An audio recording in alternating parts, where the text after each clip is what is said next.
Tough time for the blacks.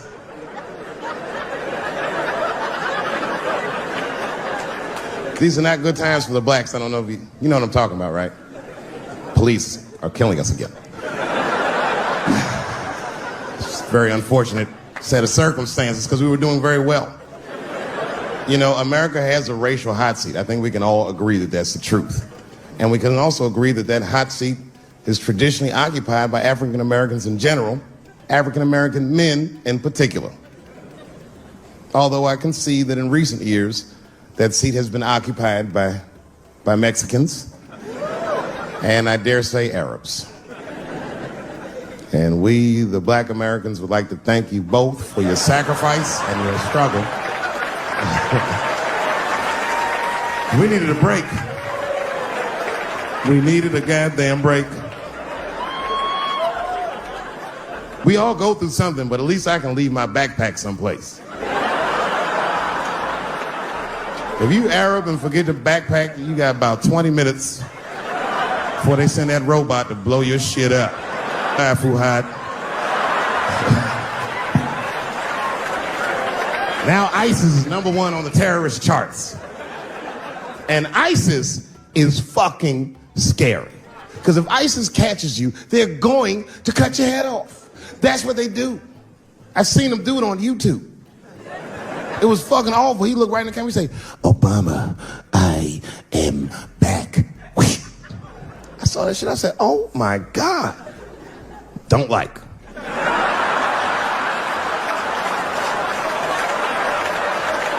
How is this guy cutting people's heads off on YouTube? I can't even post a dick pic, and this motherfucker is decapitating people.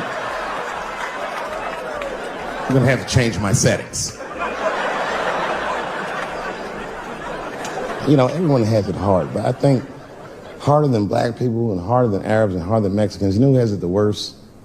Fat black people.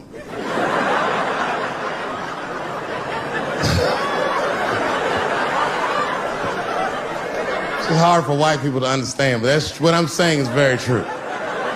Fat black people have a really rough road because all manner of things kill white people, but you know what kills more black people than anything, more than police and terrorism? Salt, nigga, regular.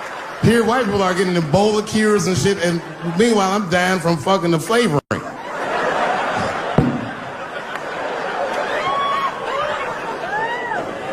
Look, honestly, I'll stop talking about it. Let me say this, though. Let me just say this. Can we all just say that we've seen it coming? Were you surprised? It's like when that guy threw that banana at me. Do you think I was surprised? Hell no. I've been in show business 30 years. I was expecting this banana. I knew one of these nights, it's like somebody gonna throw a banana at me one of these nights, niggas. Because that's how it starts, with the name calling. Like that Paula Deen. Remember Paula Deen got fired from the Food Network? If you know anything about show business, it is really hard to get fired from the fucking Food Network. And they dropped that bitch like a hot potato.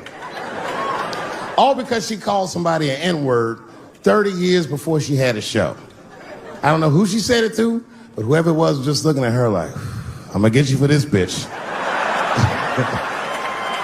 That shit came back 30 years later like a Bill Cosby rape and sunk a battleship.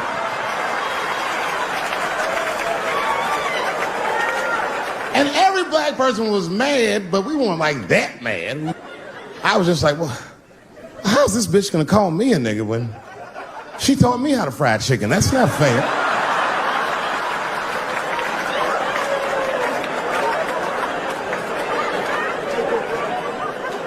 I think Donald Sterling shit was more serious. Remember Donald Sterling? He used to own the Clippers, and that he got caught on a secretly recorded tape saying some very unsavory things about African Americans. And there's a lesson in that for all of us. The lesson is, if you are old and white and racist in this great country, whatever you do, don't tell your black girlfriend about that shit, because that's who made the tape. She recorded all that shit, and the tape was terrible. He was like, stop bringing these black guys to my games. First, we're all confused, like, well, how the fuck are you gonna have a game without us? But it turned out that the black guy he was speaking of was none other than Magic Johnson, the billionaire. Unbelievable. Never even mentioned the fact that he had AIDS, which is... This guy must be really racist if AIDS is the footnote. Well, you gotta be careful, baby. He got the old Ebola.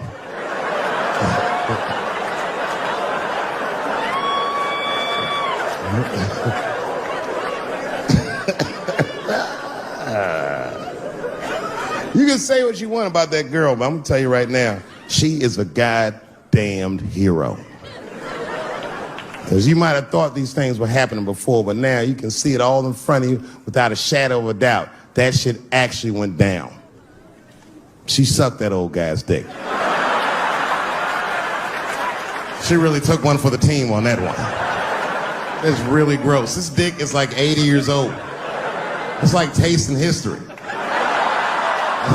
Like 5 wars on it, civil rights movement, Great Depression. This guy's been fucking from 40 years before Bill Cosby's first rape. This is a very old man. It's a very old penis. But all that shit is still, it's just name calling. Like, name calling does not break the modern black man. That's not gonna do the trick. I don't give a fuck about that. Like, if I went to Kentucky Fried Chicken, Ku Klux Klan, hood on top of their head, what do you think I'm gonna do in this day and age? Run out Kentucky Fried Chicken? Not if I'm hungry. I'll go straight to the front. Hey, man, let me get a 2-piece. I don't give a fuck what he says. You want a biscuit with that, nigger? I thought it came with a biscuit. What's all this attitude? I want a 2-piece. Chop, chop. You know what it is. But I'm not going to be mad. Why would I be mad? He's the one that's got to work at Kentucky Fried Chicken, not me.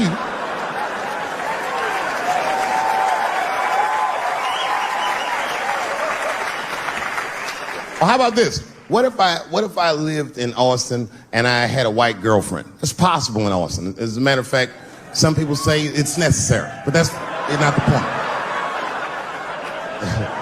And me and my white girlfriend at home one night and we're just doing what lovers do. Maybe she's butt naked and she's down on one knee giving me a hand job. I love a good hand job. And she's really jerking me off. You know, getting her obliques nice and tight. I got a huge dick, so she's like, And I'm like, wow, this really feels wonderful. I think I'm gonna come. Nigger. I know, that's a tough one. But what do you think I'm gonna do? Hey!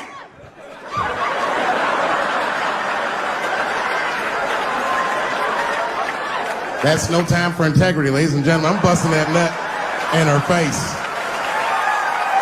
I'll sort through the ethics later. But I'm what they call a man of his word. If I say I'm coming, I'm coming. I don't give a fuck what happens. God forbid somebody could shoot me. If I say I'm coming, there's still that. Oh.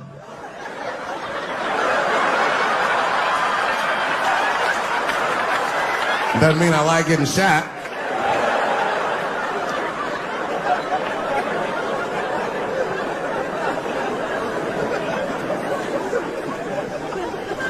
Boy. Yeah, tough time for the blacks. I'm not gonna say nothing about the police. I'll leave that for Chris Rock. I said, I need a gun immediately. The guy didn't answer, no questions. He just grabbed a 12-gauge shotgun, handed it to me. I'd never even held a gun before. I'm not a dummy. I'm like, well, I need some bullets too. And the guy reached under the counter, put 2 box shells on the counter. He said, all right, buddy, which box do you want? I didn't know. One box had pictures of some ducks on it. The other box had pictures of some deer. I said, well, what's that box with them ducks? He said, oh, that there's birdshot. And then he goes just like this, I'm not exaggerating, he goes, that won't kill a man. He said, it'll just pepper him up nicely. I said, what the fuck? Pepper? I said, well, what's that box with the deer on it? He goes, oh, that there's buckshot. That'll put a hole in the goddamn truck if you wanted to. So which box do you want? And he picked the one with the deer up and shook it.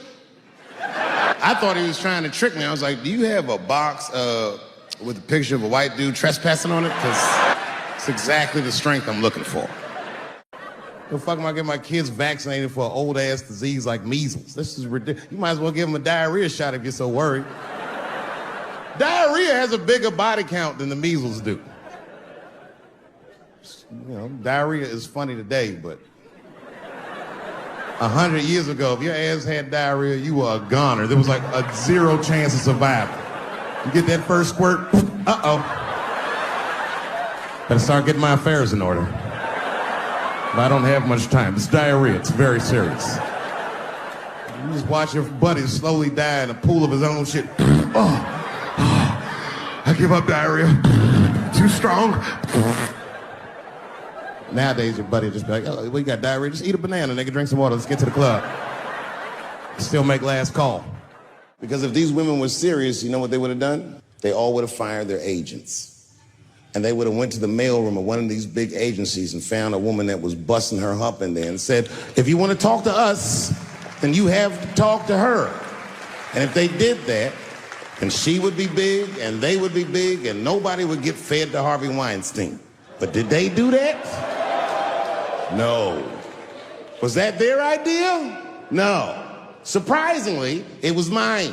And what I think the feminist movement needs to be very successful is a male leader. I'll do it. I will. I will lead you women to the promised land. I will make sure you get equal pay for equal work. I will make sure that nobody harasses you or fucks with you on the job. I will protect all of your interests and all that I ask for in return. Is that you suck my dick? You know, everyone has it hard, but I think harder than black people and harder than Arabs and harder than Mexicans, you know who has it the worst? Fat black people. It's hard for white people to understand, but that's what I'm saying is very true. Fat black people have a really rough road, because all manner of things kill white people, but you know what kills more black people than anything, more than police and terrorism? Salt, nigga, regular ass table salt. Here, white people are getting Ebola cures and shit, and meanwhile, I'm dying from fucking the flavoring. Look, honestly, I'll stop talking about it. Let me say this, though. Let me just say this. Can we all just say that we've seen it coming? Were you surprised? It's like when that guy threw that banana at me. Do you think I was surprised? Hell no. I've been in show business 30 years. I was expecting this banana. I knew one of these nights, it's like somebody gonna throw a banana at me one of these nights, niggas. I'm just being real. It's fucked up, man. It's a tough time for the blacks. I love you too. And then here comes the banana peel. I'm waiting on it in a second. You know, that's how it starts. I saw in the paper today that the guy that threw the banana at me got arrested again because he threw a banana at another motherfucker in a bar in Santa Fe. Look it up online after the show. He actually did that. And that guy was black too. I'm just saying. And you know what a guy said he did it at night? He said, I did it because Dave Chappelle is racist. So, nigga, that's not the best way to handle that if I am racist. What if Martin Luther King just went around throwing tuna casserole on white people? Would that work? Huh? I seen your girl bubbling. She's drunk as hell, buddy. Listen, sir, I don't know what she's saying, but just take my advice.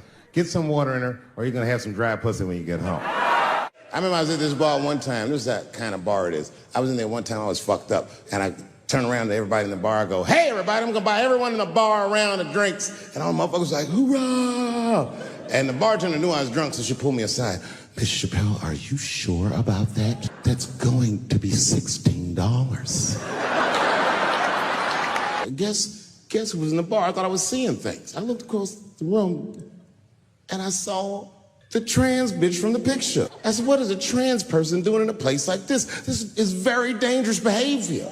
And she was with two big, buff, gay black dudes. I didn't know these dudes, but I know they was gay. If they had a dick in their mouth, they wouldn't look any gayer than they did just sitting there. They had 1980s gay face. You know what that is? Remember in the 80s when gay people looked surprised all the time? You think like Caitlyn Jenner's a bad person. I'm not mad at her for doing it. I'm not even mad at Sports Illustrated. If I'm mad at somebody, I'm probably just mad at myself. You understand? Because deep down, I know that I am not strong enough to not look at those pictures. And I don't think I'm ready to see what she's trying to show me. So Caitlyn, God damn it, if you go through with this thing, bitch, you better go hard or go home. I want you to go all the way. Hustler style. Do you know what hustler style means, miss? That means spread the lips.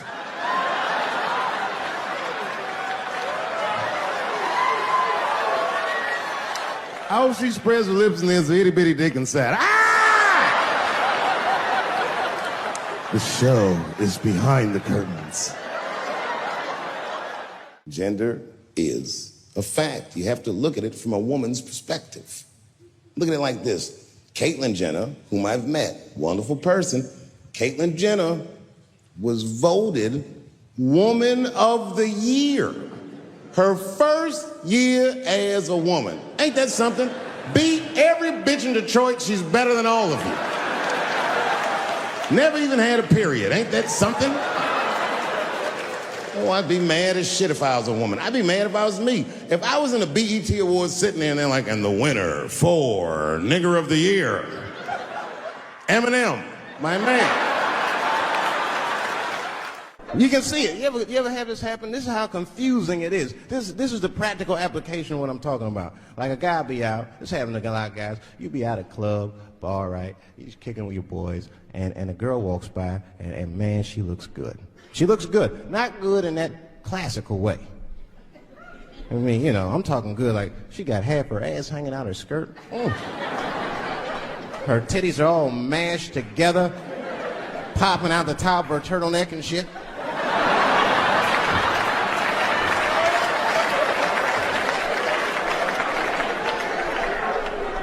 And you with your buddies, right?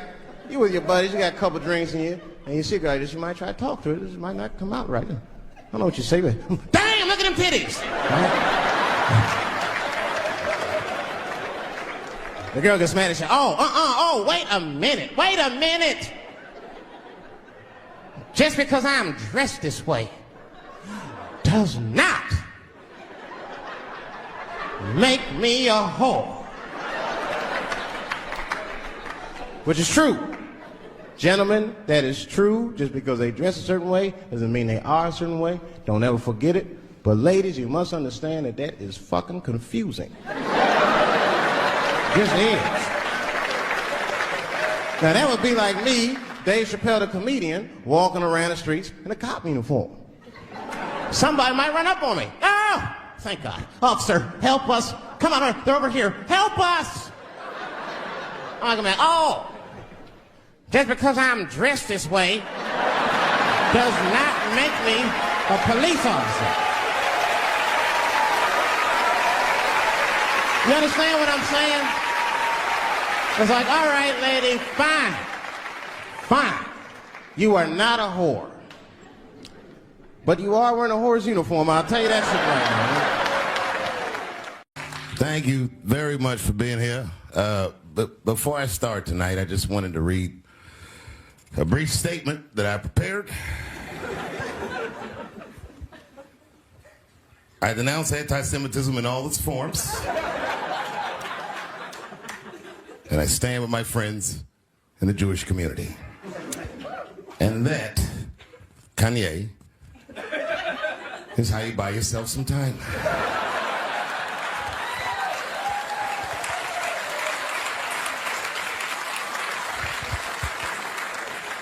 I gotta tell you guys, I've probably been doing this 35 years now. And early in my career, I learned that there are two words in the English language that you should never say together in sequence. And those words are the and juice. I've never heard someone do good after they said that.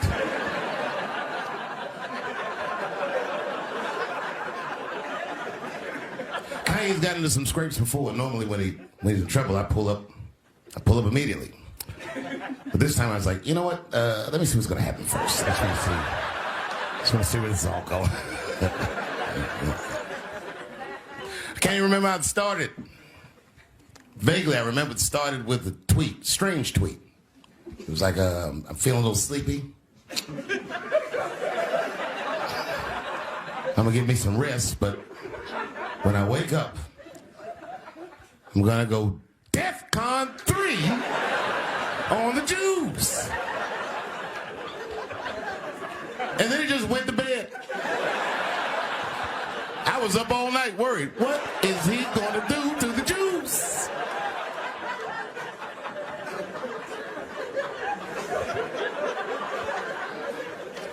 I grew up around Jewish people.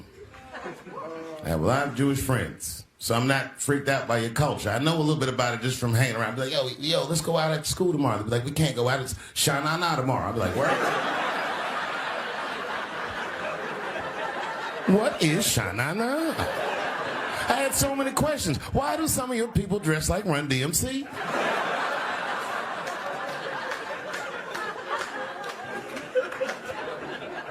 And Kanye woke up from that nap, he went right to work. A year ago, I'd seen him on a podcast called Drink Champs, great show, and it was an amazing appearance. Noriega and them were there, the rappers that I love, and they all had their gold chains and stuff on.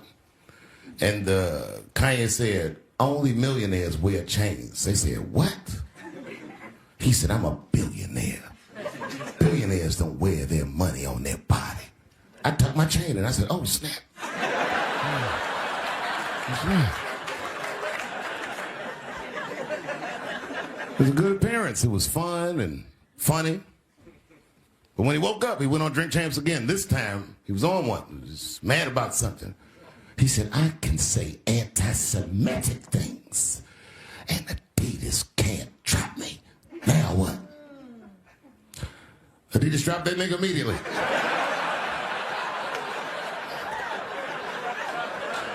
Ironically, Adidas was founded by Nazis. And they were offended. I guess the student had surpassed the teacher.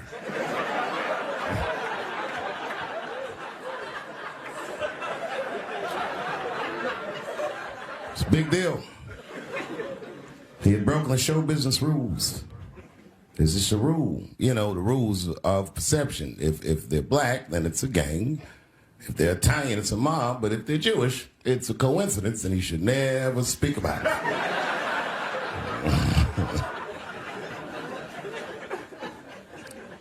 Kanye got in so much trouble, Kyrie got in trouble.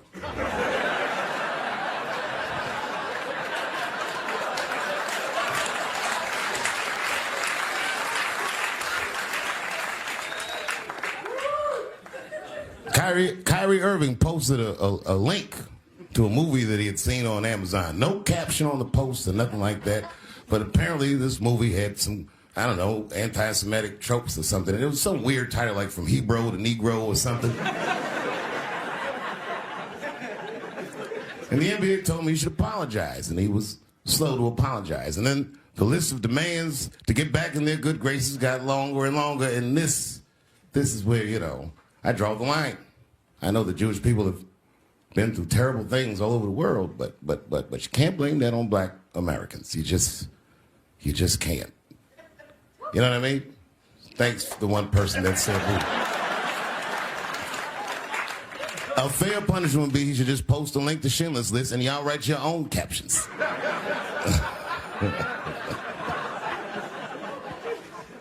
Kyrie Irving's black ass was nowhere near the Holocaust. In fact, he's not even certain it existed.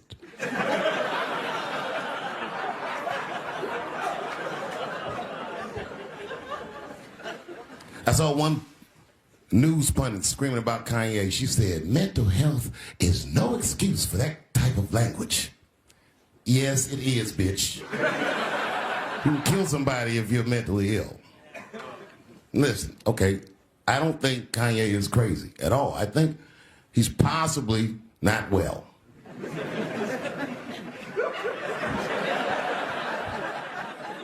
Well, I've been to Hollywood. I don't want y'all to get mad at me. I'm just telling you. I've been to Hollywood. This was just what I saw.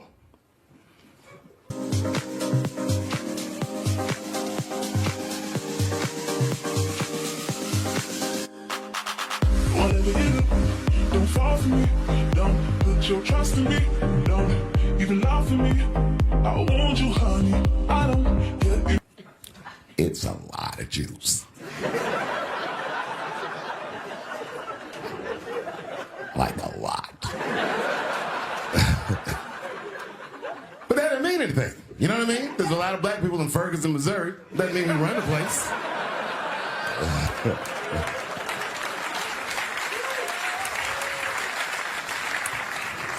I could see if you had some kind of issue, you know what I mean? You might go out to Hollywood and your mind might start connecting some kind of lines, and you could maybe adopt the delusion that the Jews run show business. It's not a crazy thing to think, but it's a crazy thing to say out loud in a kind of like this.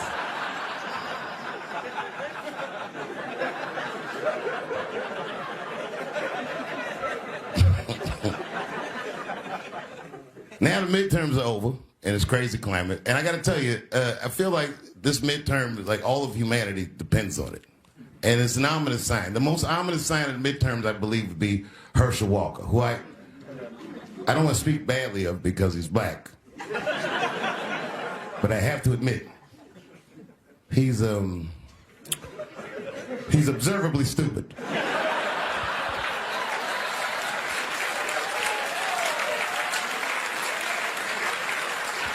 Even when he's not talking, his mouth be open a little bit like. He's the kind of guy that looks like he thinks before he makes a move on tic-tac-toe.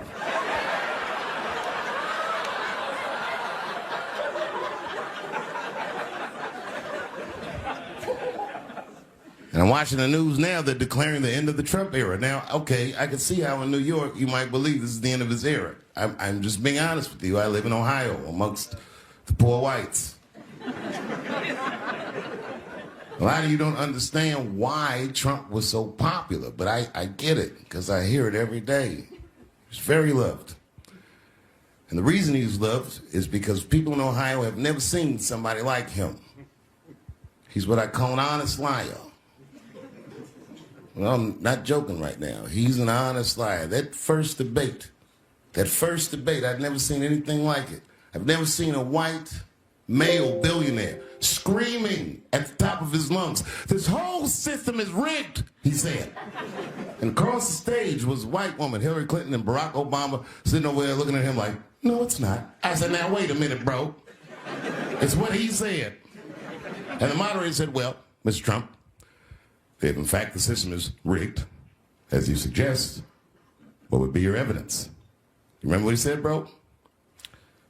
He said, "I know the system is rigged because I use it." I said, "God damn." And then he pulled out an Illuminati membership card and chopped a line of cocaine up and did it right into the podium.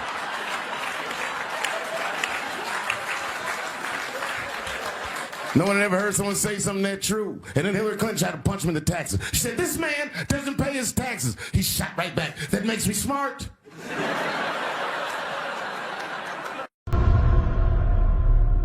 I came back here where I started because I will shoot my final Netflix special tonight.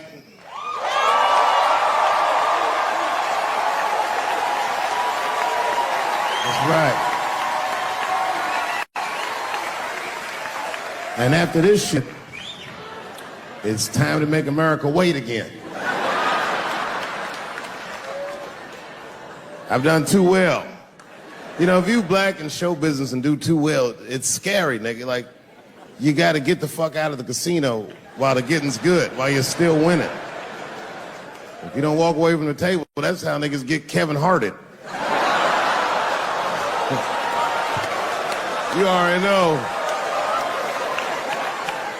That's my man. I'm just saying, if he got a sex tape out, well, it's just a matter of time for me.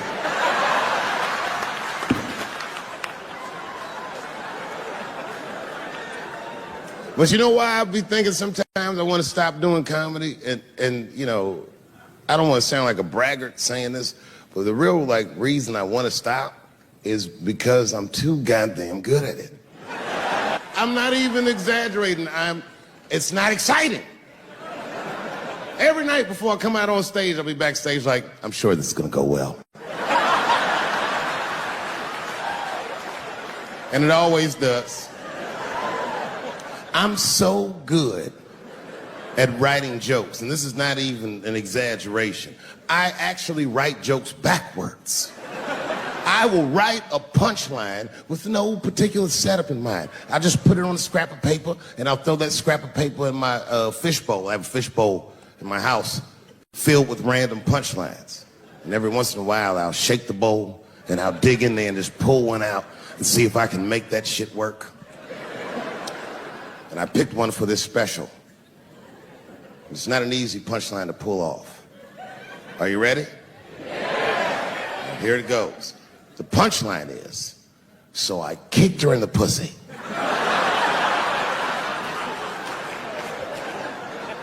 I haven't finished the joke yet.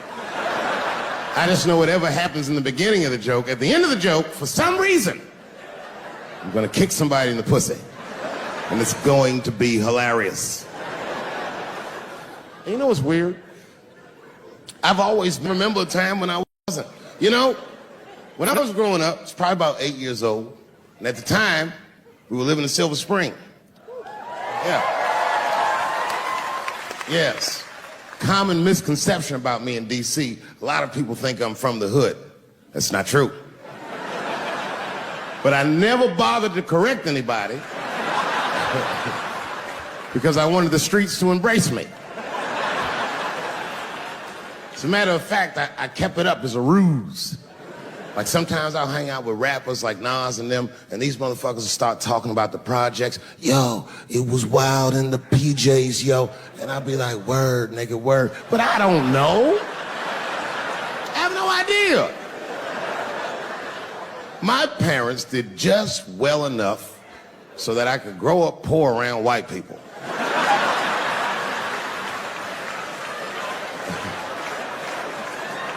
And to be honest, when Nas and them talk about the projects, nigga, I used to get jealous because it sounded fun. Everybody in the projects was poor, and that's fair. But if you were poor in Silver Spring, nigga, it felt like it was only happening to you. I know the pain of that first sleepover at a white friend's house. And you come back home on Sunday and just look at your parents like, y'all need to step your game up. Everything in Timmy's house works. Remember the first time you saw that? In a cold winter, and you'd be at a white friend's house and see the motherfuckers in their living room without their coats on?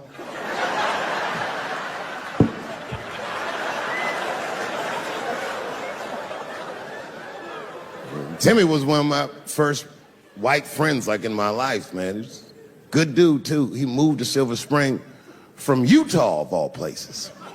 I guess his family was affiliated with that Mormon church they got down there. And me and him used to hang out. And one day I was at his house, we were just hanging out, and Timmy says, Dave, why don't you stay for dinner tonight? I said, oh, man, I'd love to, but I can't. If I'm not home before dark, my mother will kill me. That was a lie. My mother had several jobs. I hadn't seen her in like 3 or 4 days.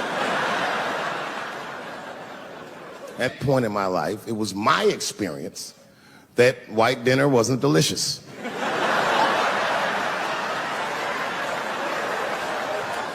I'd rather go home and fry some bologna or some shit like that.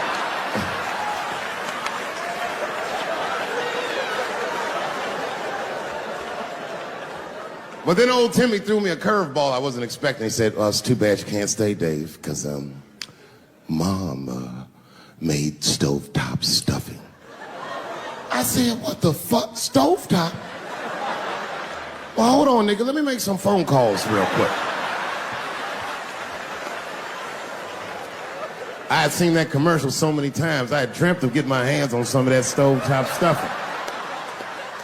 And finally, I met a motherfucker that actually had a box of stovetop in the house. I couldn't miss this opportunity, so I pretended to call my mother. And then I came back and I said, Timmy, you're not gonna believe this great news. Mom said I can stay. And he said, fantastic. He said, why don't you come with me and we'll help set the table and then we can say the blessing. I had no interest in setting this motherfucker's table or saying these crazy ass Mormon prayers. I just wanted that goddamn stuffing. My hands first. My plan was simple. wash my hands slowly, and by the time I'm done, the table will be set, the blessing will be said, and all that there will be left to do is eat. Went to the bathroom. I washed my hands very slowly. I must have been in there for about 10 minutes. And suddenly, one of his mothers came to the door.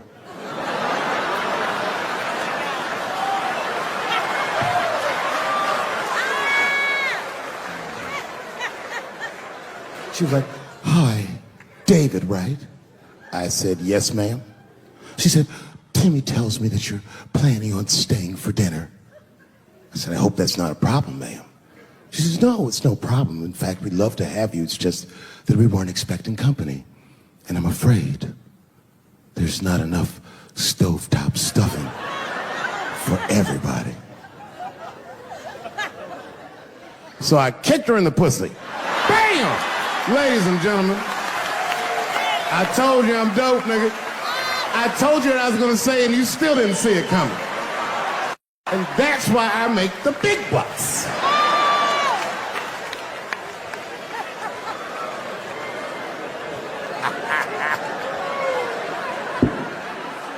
Oh my God.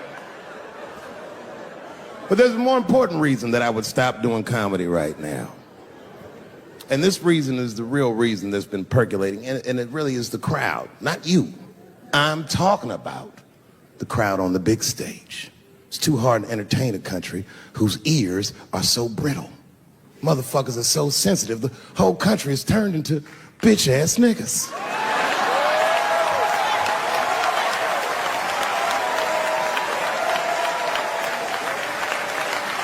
Everything you say upsets somebody.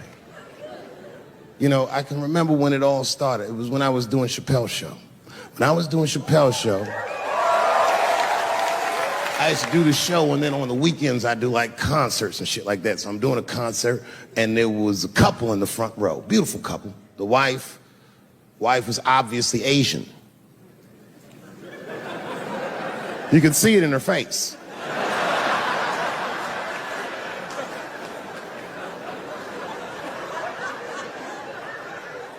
The husband, this motherfucker was mysterious, to say the least.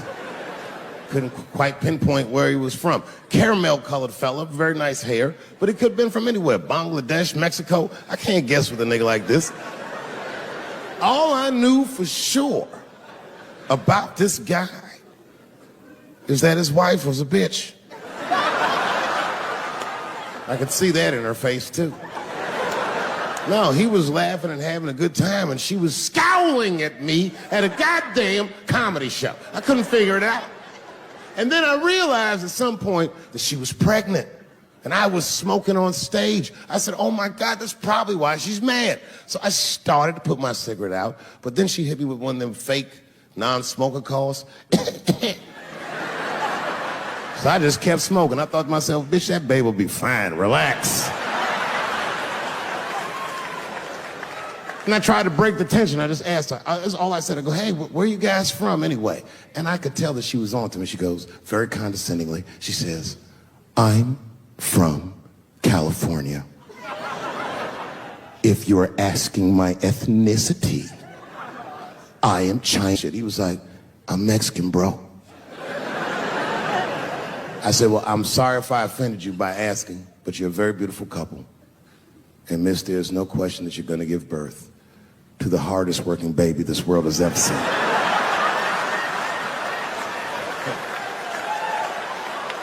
That's not a bad joke. She got very upset. She got up to leave immediately, but she didn't just leave. She had to take one last dig at me on the way out. "I will never buy one of your fucking DVDs again, Dave Chappelle." I said, "Ma'am, with all due respect, Chinese people don't buy DVDs."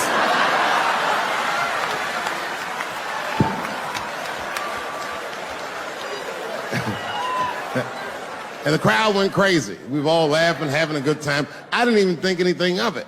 And then just 3 days later, this lady sends a fucking letter to my promoter telling him not to book me for shows anymore because I was, quote, racist, and I'm quoting her, insensitive to the nature of my interracial marriage. I was like, word, bitch, I was.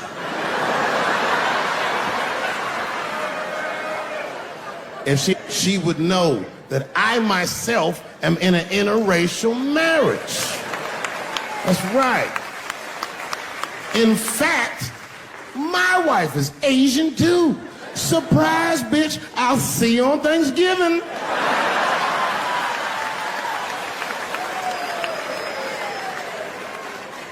But my wife's not Chinese. She's Filipino. That's right. And our kids are Puerto Rican somehow, so there you go. But I don't give a fuck about interracial marriage. In fact, you know what? My mother is half white. A lot of people don't know that. Well, all right, you were a little too excited, but okay. A lot of people don't believe me when I say that, but it's true. You can't tell looking at me, but if I grew my hair out, you would think you was at a fucking Cat Williams concert. My shit is beautiful. But motherfuckers are just taking it too far. I don't know why or how everybody got this goddamn sensitive. You know who hates me the most? The transgender community. Yo, yeah, these motherfuckers. I mean, I didn't realize how bad it was. These motherfuckers, I was really mad about that last Netflix special.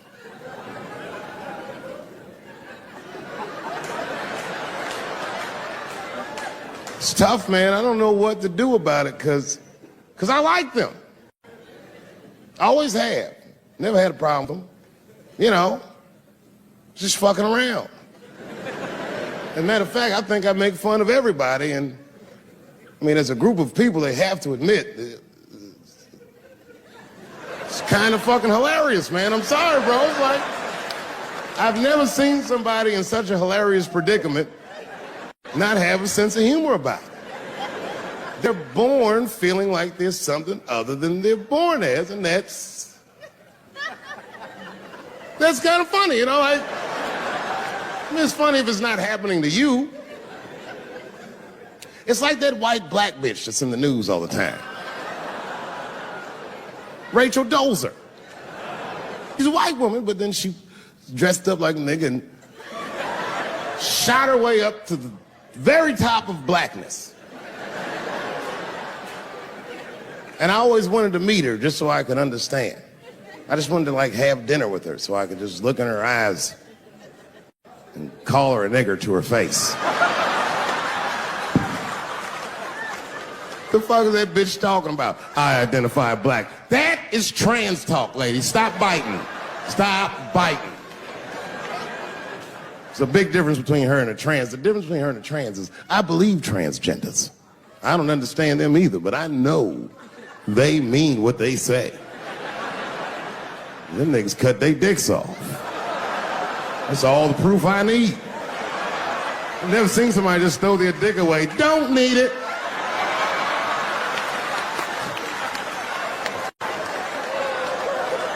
I don't understand, but I believe you and I support your decision, motherfucker. But how far is Rachel willing to go? What is Rachel willing to do so that we blacks can believe that she believes she's actually one of us? Bitch, are you willing to put a lien on your house? Invest in a mixtape that probably won't work out?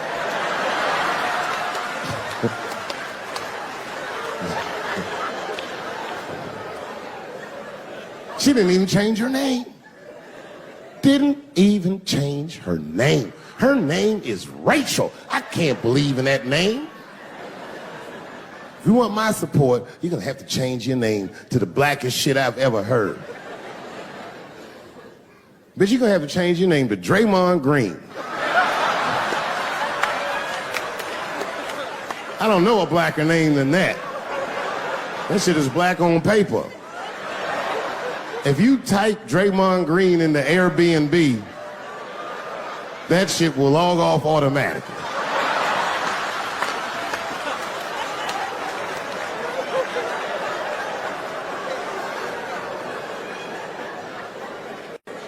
Yeah, people get mad, bro.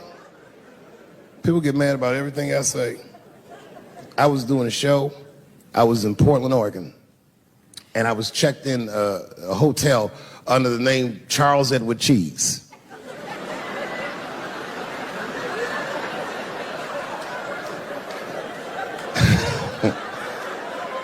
I came back, and there was a note. It was like a letter on my desk. It was addressed to Mr. Cheese.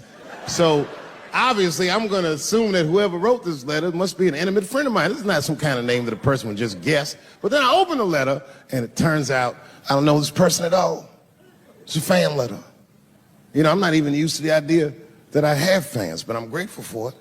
And even though I'm grateful for fans, I don't read those letters. Be nice if I did, but realistically, it's like, what am I, Santa Claus, nigga? I don't have time for this. Like, got shit I want to do. I'm trying to chill. Read all these dreams and wishes from strangers. But I read it. I'd already opened it. So I just read the whole letter. And you know what, man? Whoever wrote this letter truly loves me. I mean, they were really fucking nice in the letter. And then they described to me what it was like to come to the show, how excited they were, how much fun they were having. And then they said that when I got to my jokes about transgenders, that they were, quote, devastated. Because it turns out that whoever wrote the letter was transgender. Now, I'm going to be real for a second. You got to understand, I never feel bad about anything I say up here.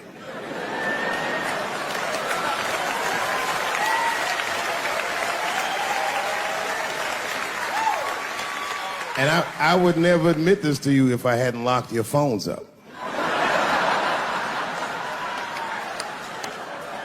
But it was the weirdest thing. Like, when I read this letter, the shit made me feel bad. I didn't feel bad about what I said, you understand? I felt bad that I made somebody else feel bad.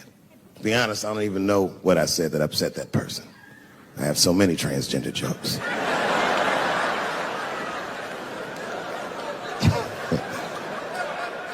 But I feel like it was probably this joke I'm about to tell you right now.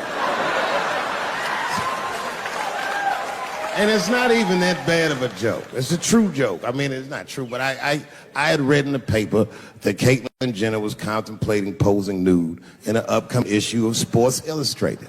And I know it's not politically correct to say these things, so I just figured, fuck it, I'll say it for everybody else. Yuck. Oh, sometimes I just want to read some stats. I don't know why you're going to cram some man pussy in the middle of the sports page like this. I just didn't think that was the place for it. But I wasn't saying anything like Caitlyn Jenner's a bad person. I'm not mad at her for doing it. Not even mad at Sports Illustrated. If I'm mad at somebody, I'm probably just mad at myself. You understand? Because deep down, I know that I am not strong enough to not look at those pictures.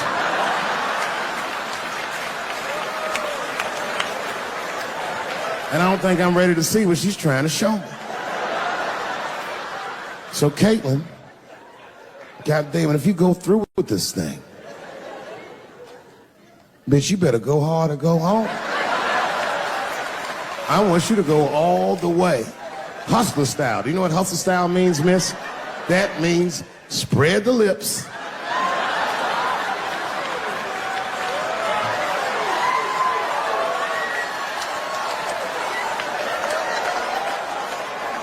I hope she spreads her lips and there's an itty bitty dick inside. Ah!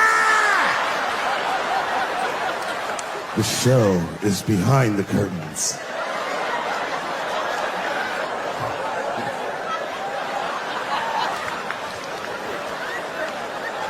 I don't know what I said that upset that person.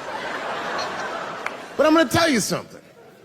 When I read that letter, in the moments after I read it, I did something that many black men in America do not have the time or the money to do. I thought about how I felt.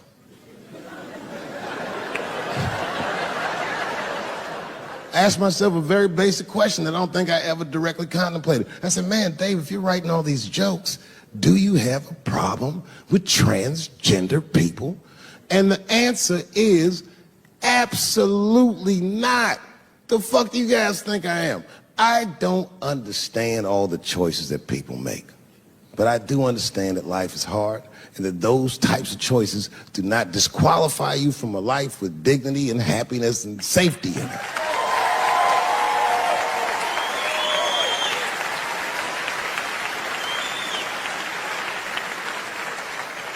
But if I'm honest,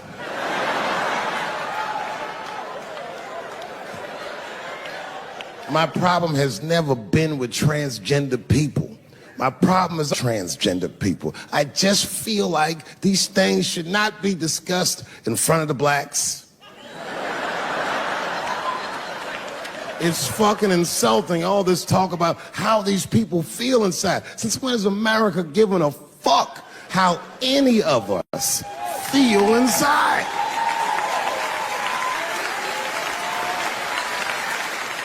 And I cannot shake this awful suspicion that the only reason everybody is talking about transgenders is because white men want to do it. That's right. I just said that.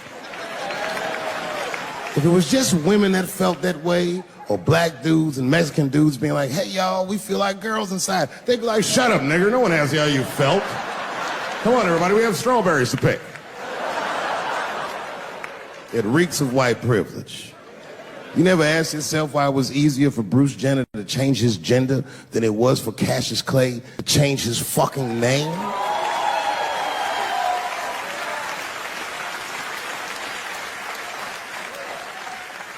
And if I were to be brutally honest, the only reason I ever been mad at the transgender community is because I was at these niggas for 6 songs straight. I had no idea.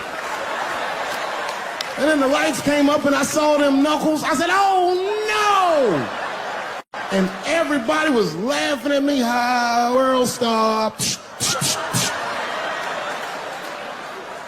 I said, why didn't you say anything? And then I heard that sultry voice. I didn't say anything, Dave Chappelle, because I was having a wonderful time. And I wasn't sure how you'd feel about it.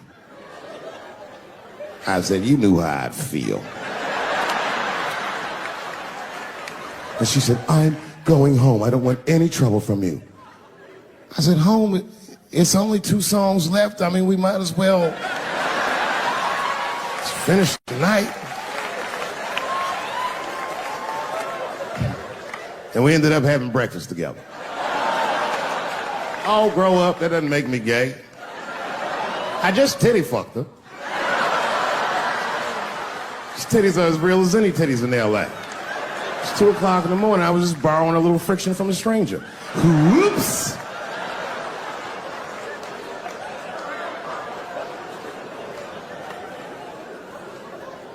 It's the madness of youth. It's the types of mistakes that a man makes when he's young. I wouldn't even know that it's necessarily a mistake. It was a wild night out. But I don't do it like that anymore. I'm old. I'm 44 now. Hey. It's the first time in my life I've ever started to physically feel my age. It's tough, man. You know how I know I'm getting old? This is embarrassing, but I was in my hotel room. I'm not gonna lie, I was jerking off, and I was really sweating it out. And this is when I knew I was old. I just gave up in the middle, nothing even happened.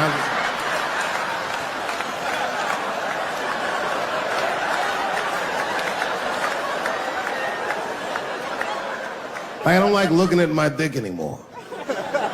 My dick looks distinguished.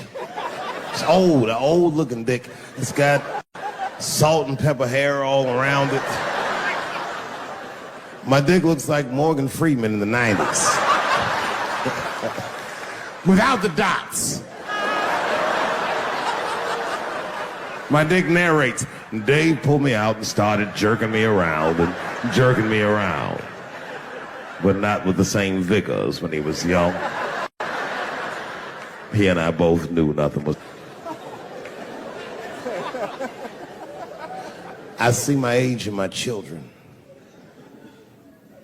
I came home from the road. This is not long ago. I've been gone for, if you can picture, I was gone for weeks and weeks. And when I came back, nobody was home. Now, one person in my family thought that maybe I'd like to see them when I got back. Like, they knew when I was coming back, but they just weren't home. And that shit was a wake-up call. You know, like when my kids were little and the tour bus would pull up to the house, these motherfuckers would spill out. Dad is home, hooray! And they'd hug me and kiss me, and then as the years went on, they'd get less interested. Hey, everybody, look, it's Mr. Promises back from the road.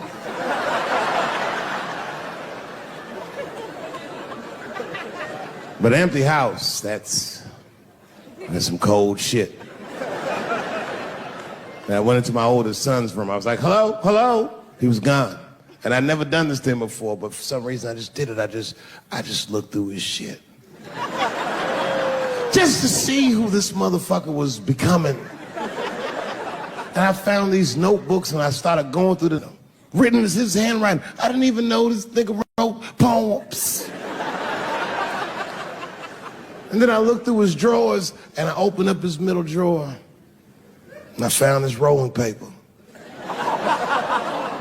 And I looked down at them papers like, oh, that's where that poetry's coming from.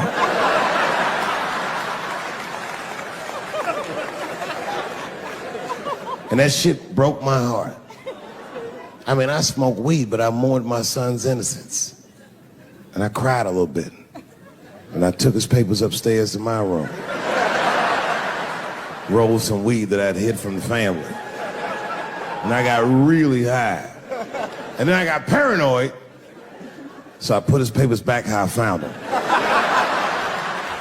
So he wouldn't know what I was up to. This nigga won't even know that happened until he sees the special. Yeah, nigga, I found your papers.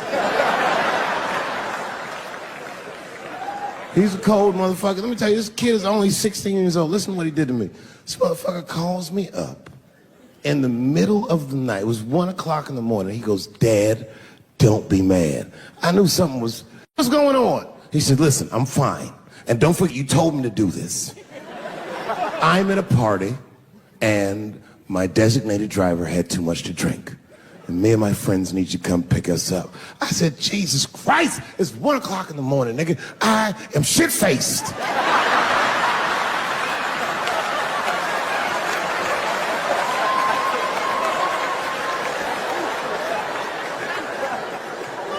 But I figured, fuck, it's better me than some kid.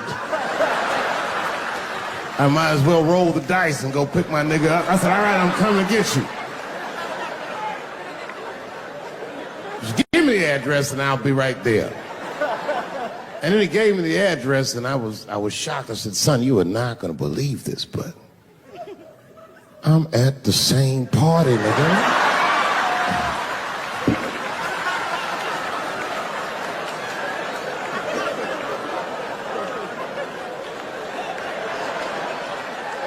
They grow up fast, don't they? Can I ask you a weird question? I want to make you feel uncomfortable. You don't have to answer it, and if it doesn't go well, we'll just edit it out anyway. Is it weird to be the only white people in a row?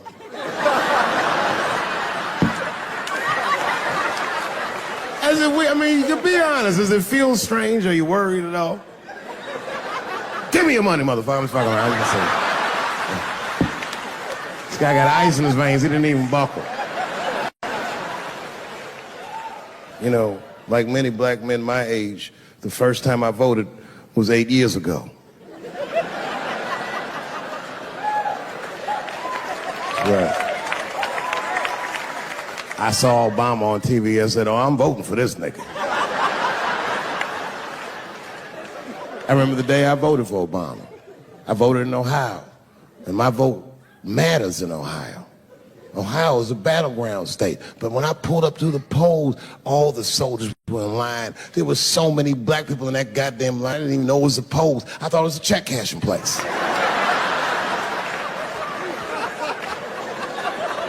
We were hugging each other, and old people were singing hymns and spirituals. J Verdict times 10 or some shit.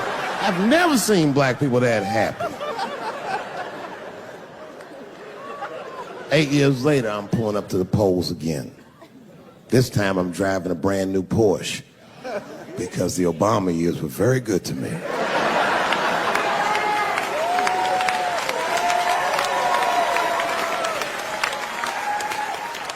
I was early voting, and when I parked my car, I figured out something that it would take the rest of the country another week to figure out. I understood that Donald Trump was going to be our next president because in Ohio, unlike D.C., you could see the results in the parking lot. Saw all these goddamn pickup trucks and tractors and shit.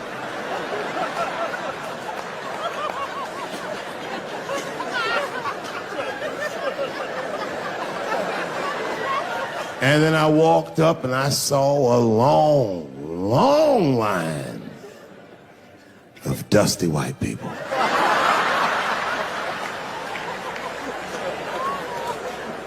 Yes, ladies and gentlemen, these were the poor whites. And I must tell you, I've never had a problem with white people ever in my life.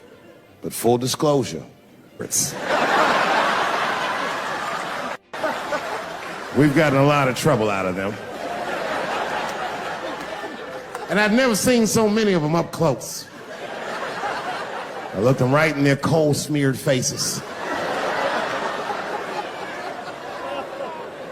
And to my surprise, you know what I didn't see?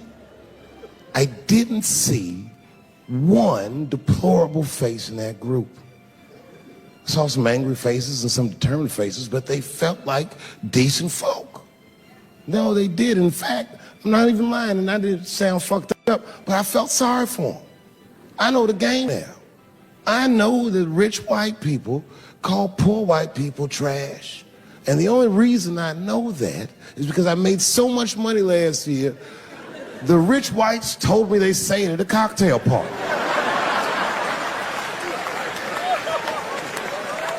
And I'm not with that shit. And I stood with them in line like all of us Americans are required to do in a democracy. Nobody skipped. I'm in the wrong business. I should be the president. Shit, I'm in the wrong business. See, the only reason I don't want to be president is because I'm black. That would make it too hot for me. I mean, you know what I mean? I think it could be a black president one day, but you don't want to be the first one. I mean, second or third, that's fine, but that first nigga better watch out. I'm going to tell you that right now. Too hot. I mean, I'd be the first black president. I don't think that nobody would really, really hurt me. I'm sure somebody would want to hurt me, but I don't think they'd touch me because my vice president will be Mexican for a little insurance. You know what I'm saying? You know, you can shoot me if you want, but you're just going to open the border up, so you might as well leave me and Vice President Santiago to our own devices. Ain't that right, Santiago? See.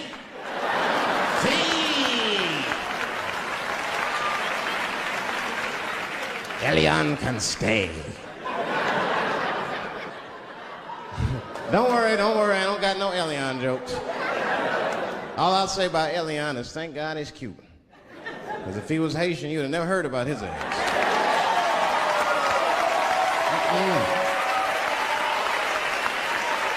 If Elian Gonzalez was Elian Mamumbo from Haiti, they'd have pushed that little rubber tube right back in the water. Sorry, fella, all full. Good luck.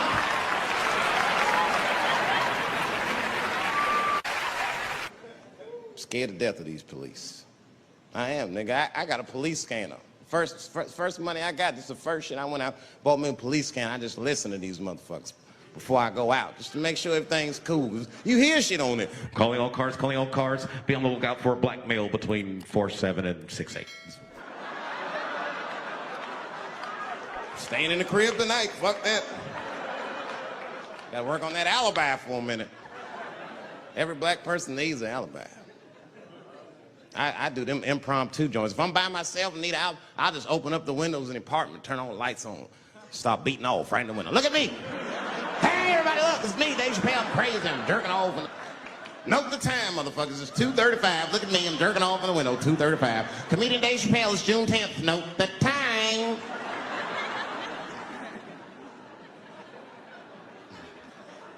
That shit could save my life. Officer David Chappelle couldn't have done that. I saw him in his window masturbating from 2:35 to 2:37. I'm certain of it. He was standing on a clock and holding a calendar and today's paper. Fuck, I need an alibi. I can't be no celebrity. This shit is just the worst.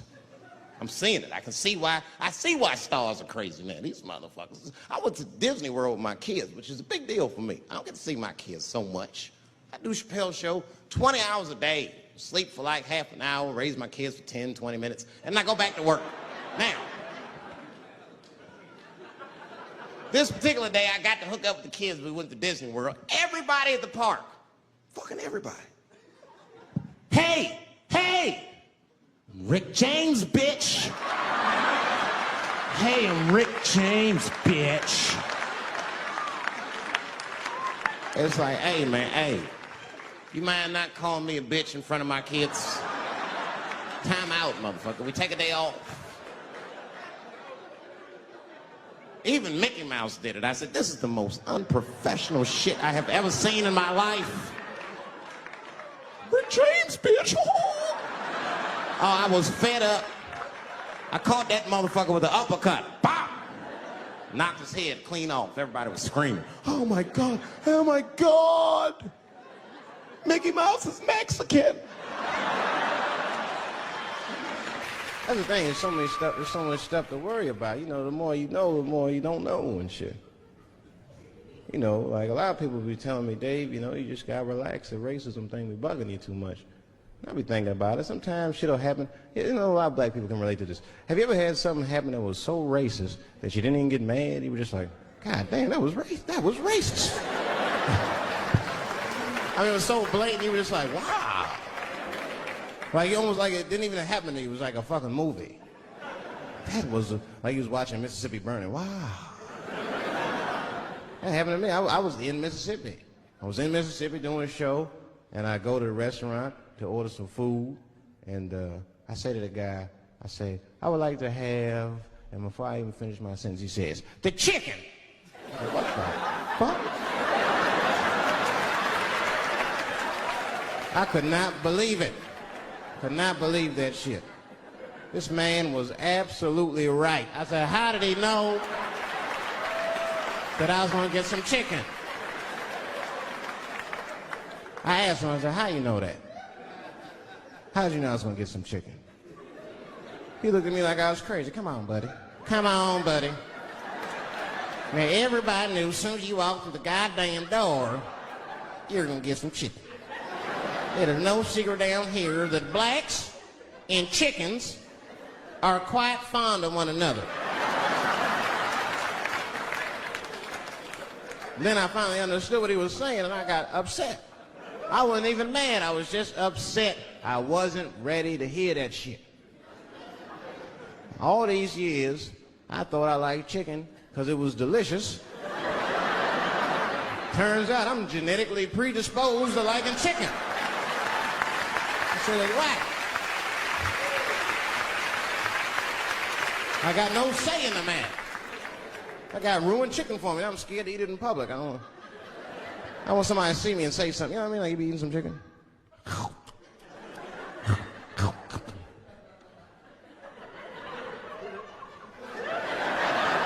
Look at him. He loves it. Just like it said in the encyclopedia. Look how happy he looks.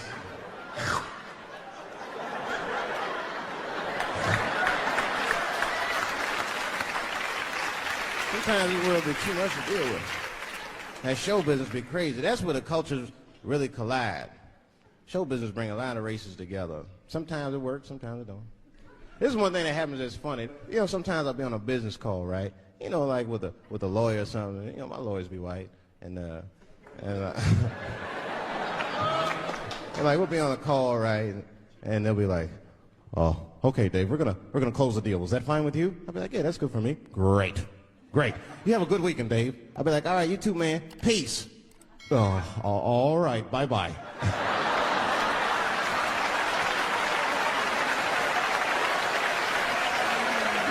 I don't know what to say, right? So sometimes I'll make up shit that's not even slang just to see how they handle it and shit. It'll be the same business go, all right, we're going to close the deal. Is that fine with you, Dave? Yeah, sounds good to me. Great. You have a good weekend, Dave. All right, buddy. Zip it up and zip it out. Oh. All right. Zippity-doo-dah. Bye-bye. I don't deal with jails. Don't deal with jails, and I don't deal with police. My house got robbed in New York. I didn't even call the police. I wanted to, but I couldn't. My crib is too nice. It's not that it's too nice, but it's too nice for me. You know how the police are in New York. Soon as I open the door, they'll be like, oh, he's still here. Open and shut case, Johnson. Apparently, this black guy broke in and hung up pictures of his family everywhere. Never seen anything like it. Don't deal with them, man. I had to bail a friend of mine out of jail one time. You know, that was horrible. I was scared. I had to walk right into the belly of the beast. I tried to look as non-threatening as possible. Hi. I'm here to bail out my buddy. Oh, okay. Well, while you're here, you do fit a description. You'll walk this way, we can process you. I'd always get us. It's fitting those damn descriptions. Now, I could be bitter and blame all the police, but no. I'll tell you who I blame. It's those sketch artists. They keep drawing the same brother over and over again. Who is this generic man we all look like? I want to know what they say when it's us. You know what I mean? They'd be in that room like, did you get a look? Did you see the guy that tried to rob you? Yes. Yes, I did. He's about 6 feet tall, I'd say. 6 feet tall? Yes. He had his hat on backwards, too. Good. That's good stuff. Hat was on backwards. Yes. He was black? Okay, big lips, big nose, hanging out. Say no more, sir. I'll draw him from memory. You know, let me get my stencil. I think we can trace this guy and save some time. I'm having an artistic dilemma. I have 2 poems. One poem is older, and one poem I just wrote backstage. Which one would you like to hear? Wait, how many for the old one? How many for the new one?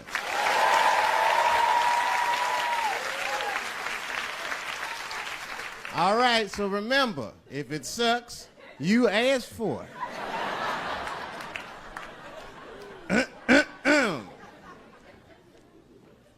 One night at 3 a.m., I went to the corner store.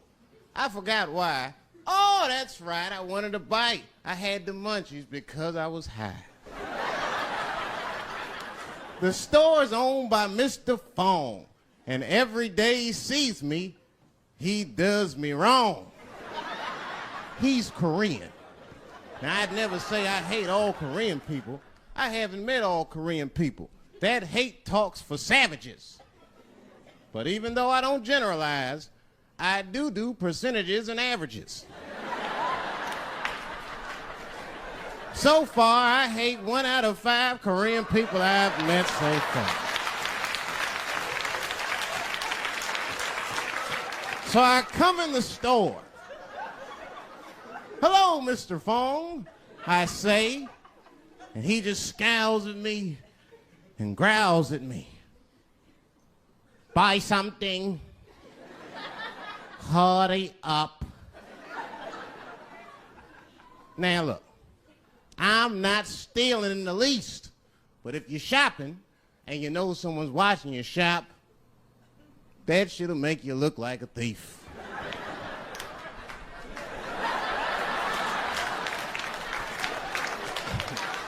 Miss Fong said, "Hey, I've been watching you since you came in the door. Buy something now or get out of my store." Now I couldn't take it anymore. Hey, I said, raising my hand, get your fingers out of my face, Chinaman. Mr. Fong said, hey, what make you think I'm Chinese? You must not know what you're saying. You made a mistake, black man. Mr. Fong is Korean. Now I was wrong. I said, Mr. Fong, I'm sorry to offend by mistaking your race. But you gotta admit, if it was a Chinese look-alike contest, your ass would place. You're a dead ringer for a Chinese. But don't be mad at me. I didn't mean to offend you in the least. You know, some people say all black people look alike. We call those people police. Thank you.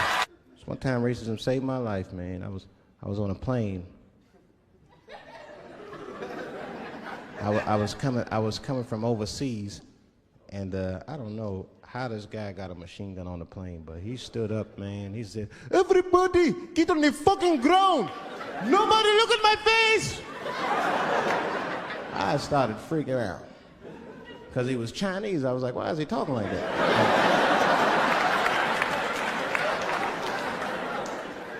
He was screaming and crying. I was the only brother on the plane. Well, I thought I was the only brother. I looked over, there was one other black dude. He was from Nigeria. I looked over at him, he was looking right in my face, man. He didn't say two words to me, he just looked at me, he was like...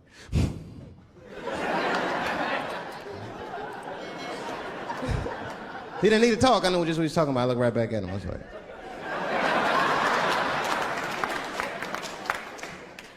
Some white dudes on the front of the plane seen us, they were like, "Oh my God. I think those black guys are gonna try to save us."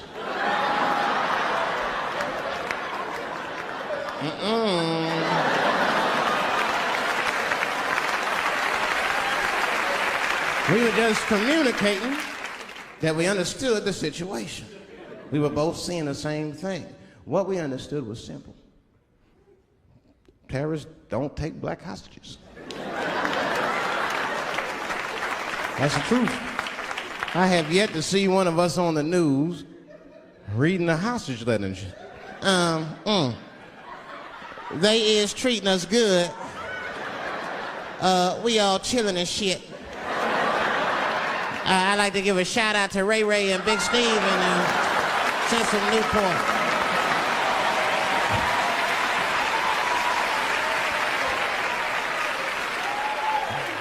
You're not gonna see it. Terrorists are smart. They know what they're doing there, you know. They terrorists. They know it's black people's bad bargaining chips.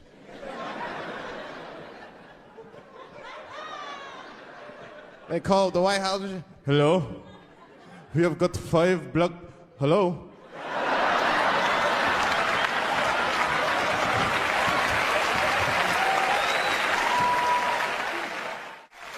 Too much shit out there to stress you out. This whole world is drug infested, hate infested, drug infested world. Hate drugs. I heard the worst drug story. You know what my friend told me? You know what he's dealing with? His landlord is hooked on crack. That's terrible. That's pressure.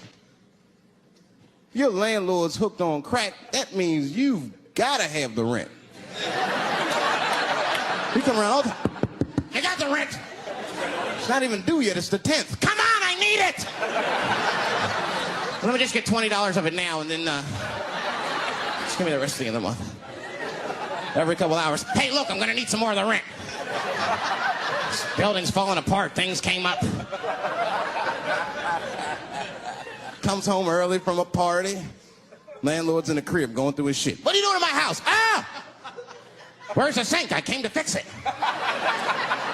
It's in the kitchen. I thought it was in the drawer. I'll fix it tomorrow when I come for the rent.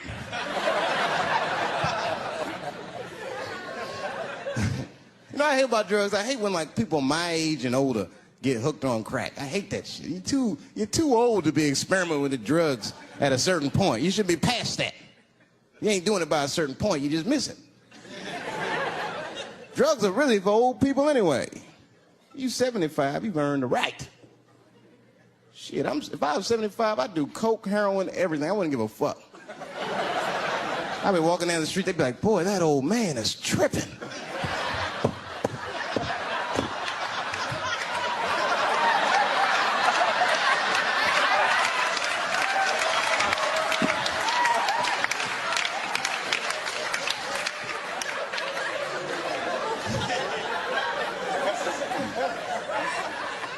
Can't do everything.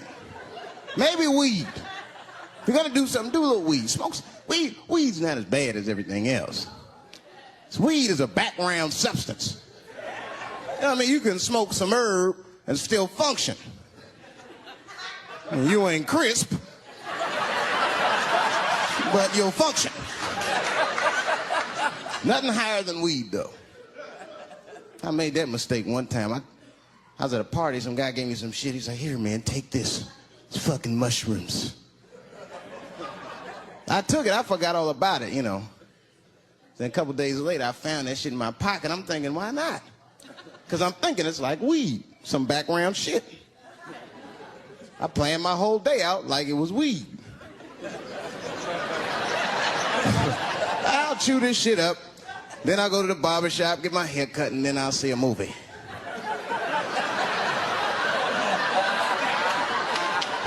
I chewed it up. So far, so good. Then I was in a barber shop like an hour later. And it's funny because I was just thinking to myself, I was like, ooh, this stuff sucks. Tastes like athlete's foot. I feel sick, but I'm not really high. Then I looked in the mirror. I saw the barber's reflection, man. It looked like a big penis was cutting my hair. I freaked out. I started talking to myself, Dave, calm down. You're on drugs. This is what drugs do. Okay, you know that there is no way that a penis can cut hair. But I started freaking out, man. I just couldn't take it anymore. I jumped out the chair, half my hair was cut, I didn't care. I didn't, I just gave a barber a handful of money. It was weird, the balls opened up. Anyway, I ran home, man. I ran home as fast as I could. Tripping. I looked at the clock, it was 2:42. I was like, damn, 2:42? I gotta sober up. I had never been this high this early. I took a shower. I was still high. I said, maybe music will do the trick. I listened to every CD I had. I was still high. Exercise, that's what I'll do. I ran around the block 4 times, still high. Took a nap, woke up, fucked up. I looked at the clock, it was 2:43. I said, God damn. I've been accused of having sex with a girl I did not have sex with before. And let me tell you something, that shit is infuriating. You ever go through that, you know, it'll make you crazy. You be screaming at your best friends, I didn't touch that bitch, nigga, I'll kill you. Fuck you, nigga, I'll kill you. Please believe me. Please believe me.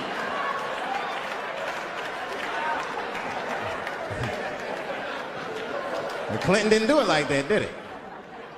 And Clinton came out of the press conference all relaxed, his shoulders all relaxed and all this trouble. It looked like he just got done fucking or something. Listen, let me tell you something, America.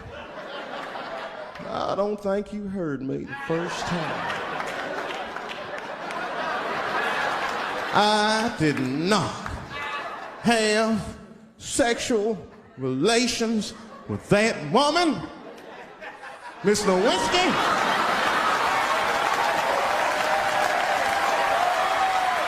You know he did it.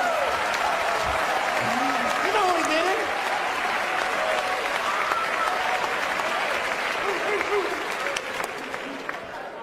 Everybody knew what that finger smelled like. Nobody cared. Nobody cared. We all watched. We was disgusted, but we kept watching the news. I know I did. I was taping it. See, I'd be at the crib like, baby, turn the lights off. The news is coming on. Every week on 60 Minutes was a different girl accusing Clinton. Remember Kathleen Willey came out? She was upset.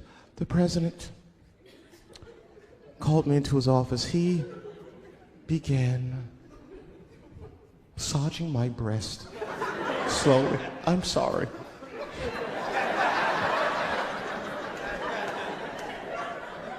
And then he placed my hand on his genitals. Ed Bradley was shocked. Was he aroused? I was at home like, yeah, was he aroused?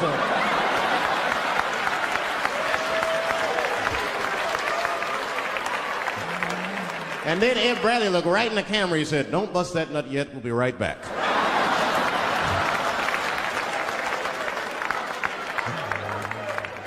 Oh, man, the news had never been so good. But there were no victims. There were no victims. Only one I feel sorry for is that Lewinsky. I feel a little sorry for her. Don't y'all feel a little sorry for her at all? God damn, y'all, come on, man. Have a heart. That's a hard thing to be famous for, man. I mean, nobody want to be the most famous cocksucker of all times and shit. I feel bad for her. Not even the women feel sorry for her a little bit, ladies? Now that's jealousy. That's what that is. I mean, come on, y'all. That's one dick that girl sucked. It's gonna haunt her for the rest of her life. Long after she spent that money up, that's still gonna haunt her. And I know there's a lot of women in here with at least one dick they regret. And I bet you it wasn't a president's dick. I bet she worked at Kenny Shoes or Safeway or some shit like that. Don't go judging her. Don't go judging her. See, we gotta stop judging people. That girl was young, and she made a mistake that young girls make. She wanted to fuck a powerful man, period. That's as far as she thought it through. She wasn't thinking about how powerful the president was. She didn't have no wisdom. An older woman would have helped everybody. An older woman would have been in there, you know, you should lower taxes. You know what I'm saying? Do this song. You know, this is our grandmother used to sing that when she cleaning up. That's a Negro spiritual. Black work song. Not everybody know about that. I know. See, white people, you guys might whistle when you work. You dig? But that's how you can tell what kind of work we're actually doing.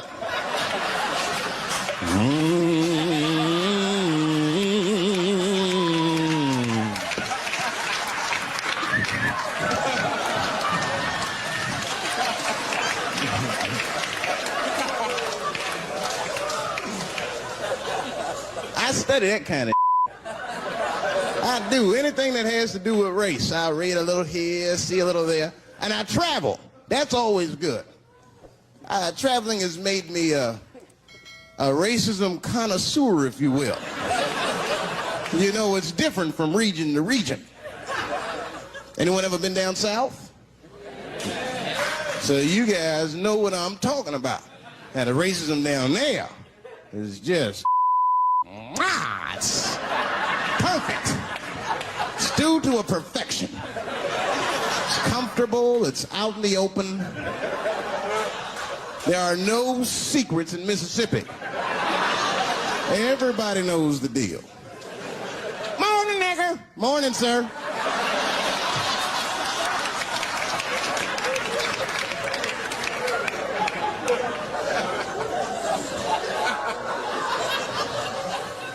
Not up here. You hit the big cities, man. It's different. It's always a secret. And we should do like them. We should keep our shit out in the open, then a little. I mean, with limits. You don't want to say whatever comes to your mind. That might be a little much.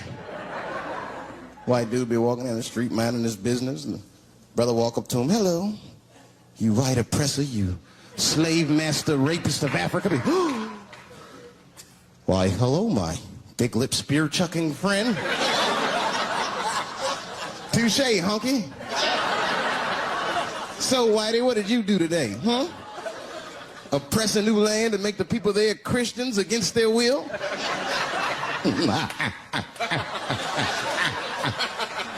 What did you do, fella? Burn those big black lips on a crack pipe as you miss your job interview? Easy, Whitey, you're cutting deep. All this chit-chat has got me thirsty. If you will excuse me for a moment, I'm going to go to the Korean store and get something to drink. Ching-a-ling. Hello. You slanted-eyed, ruining the economy in our neighborhood by opening stores and taking the money out the community. Chink. Wow. Good afternoon, you browse around but never buy anything. Suspicious looking nigga. After a while, that might be too much.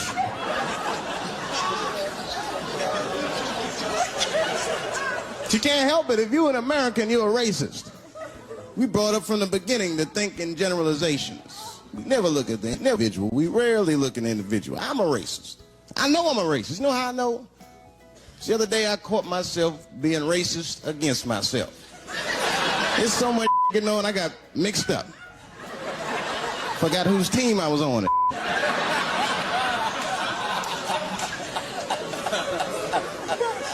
One time I was reading the paper, man, this story came on about this guy was suing a department store because they wouldn't let him play Santa Claus, you know, because he's black.